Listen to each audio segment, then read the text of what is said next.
Patrick Reynolds here at Flavian here. I'm just here to talk about, what happened when I was in school.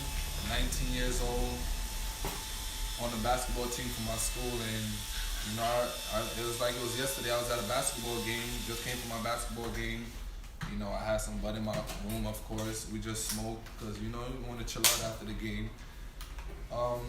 Basically, I was in my bro's room right here, and I went up to my room for like 5-10 minutes. We ended up playing Call of Duty for a little bit, and next thing I know, I had a knock on my door, and it was the cops. We heard the radios, and we already knew it was over. Like, I already knew it was over. What did they find? Like 2 ounces? Not even, bro. Less than? They found less than an ounce. That's crazy. Less than an ounce. They convicted me with possession with intent to distribute because I had it in baggies and not in a whole bag.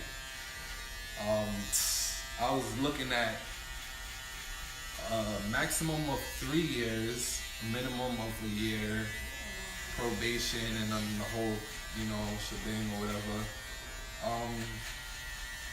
Yeah, bro, like, it sucked because I was going to school, I'm thinking that, I'm at Penn State, I'm going to get this great degree and, all of this good stuff, and, on the basketball team, it's not like I'm a bad kid, I'm not out here shooting guns or anything like that, but it was my first offense. I got caught up in some little misdemeanor crap before, but basically my first offense, because I was 19, they chose to charge me as an adult. And I literally just turned 19. They even told me, the judge was telling me, if it was a little bit earlier, then it would have been a slap on the wrist. But that's not what they was on. So I ended up having to go through that, pay the fines, came back home. I didn't actually have to go to jail. I had to be on probation for 5 years. And then I got stuck with this felony at the end of it. And they kicked you out of school too, right? They kicked me. I technically didn't get kicked out of school. I was on suspension for 10 months. Wow.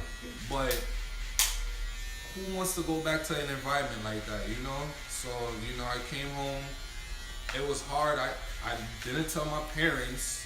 My mom to this day still doesn't know. Like, she sent her son off to school, and I get kicked out for selling weed. Like, nah. So I could never tell her that. I told myself one day I'm gonna tell her after I'm a millionaire or some crap like that. But I just go with the time. But I came back. It was hard for me to find a job. I spoke to the counselor before I left Penn State, and in regards to like trying to find a new school, and she told me, apply to as much school as possible. I got into no school. I applied to Oswego, I applied to Buff, I applied to all the SUNYs, and everyone denied me. I don't know why. To this day, they don't tell you exactly why, but we're pretty sure. It's not like I had bad grades. I had pretty decent grades. I was at like a 2.5 that semester. I was on track to get my grades back up. Yeah. But yeah, it sucked. I couldn't get no job. I applied to different jobs, simple jobs. And by the faith of my brother, because he knew somebody that worked in Target, I was able to get a job in Target. And I'm not sure if they ran my record or not, but I stuck it out at Target. I worked there got to Target in August, and I ended up leaving in February. I left because I told myself, this is not life. I'm not gonna be working in Target for the rest of my life, And I wanted to go back to school. So I ended up going to WCC, Westchester Community College, and I started back my whole school program. I did 2 semesters at WCC. My last semester I ended up finishing with a 4.0 average, so I took that and ran. I applied for Lehman, got into Lehman, and then got back on track. I started with accounting, I switched, flipped and flopped, and I ended up coming back and I finished at Lehman with a bachelor's in accounting. The suck part about it is I still got a felony on my record, so it's like, does it even make any sense applying for a job? Like, if they're gonna just deny me for that anyway. So, I've been cutting hair since I was in high school. I never really took it serious until one day my little brother was just telling me like, bro, you know, just go try to jump in a barbershop. So that's what I did. I jumped in a little hole in the wall barbershop. One thing led to another.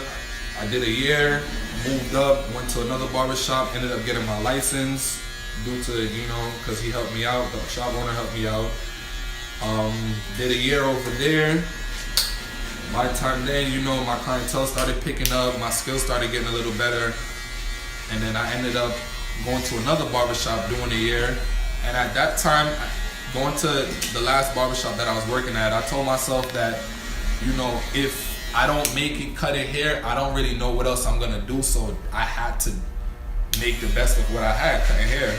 So I told myself that I needed to open a barbershop, and I felt like that was my only option, was to work for myself because of my record. And I'm the only person that's not gonna judge me for having a record. So that's what I did. In a year, I saved up enough money legally. I didn't sell. I told myself I would never sell weed. I wouldn't touch that stuff again. No drugs, no nothing. I was trying to stay out of the code. You know, I met a lot of connections. I, you know, met a lot of new people, and yeah, now this is where I'm at. What was that? 2011. 8 years later, I own a barbershop now, and I love it. You know, I work for myself. I don't have to respond to nobody. It's, you know, I still look at it because I still got a degree in accounting. I always wanted to be an accountant, you know, because I love numbers and stuff. And, you know, I hear they're trying to legalize it nowadays, and they're supposed to be wiping everyone's record. But the thing about my record is that it's in Pennsylvania. You know, Pennsylvania is still a commonwealth. Basically, they still make their own laws. So I don't know what's going to happen with that. So for now, I'm just going to keep on cutting hair like I've been doing. You know, working as a barber, you meet a lot of different people. You hear a lot of people's stories. You know, you'll be surprised how many people come in here that smokes weed on a regular. You know, business class people to blue collars. You know, everyone does it, and everyone has their reason why they do it. You know, me personally, I was afraid to even think about selling it again just because of legality issues. You know, yeah. And it's just not fair. Like, everyone got to make a living. You know, whether it's selling weed, cutting hair, or working on Wall Street, everyone has to make a living. You know what I'm saying? There's always going to be a demand for it. So what's wrong with selling it?